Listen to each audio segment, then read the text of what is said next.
Ayan guys, itong ating trusses mga idol natapos din. So naghihintay na lang tayo ng mga yero natin na idol. Ayan, ito yung trusses natin. Tapos ito naman sa taas. Ayan.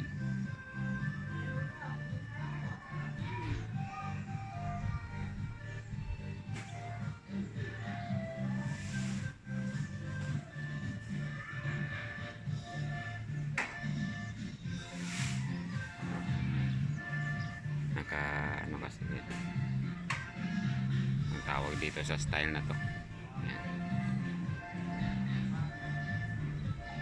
Ayan mga idol, no? So abangan na idol, magro-roofing na tayo this week. Pagdating ng yero natin, ano na tayo, mag bububong. Thank you so much mga idol. Bye bye.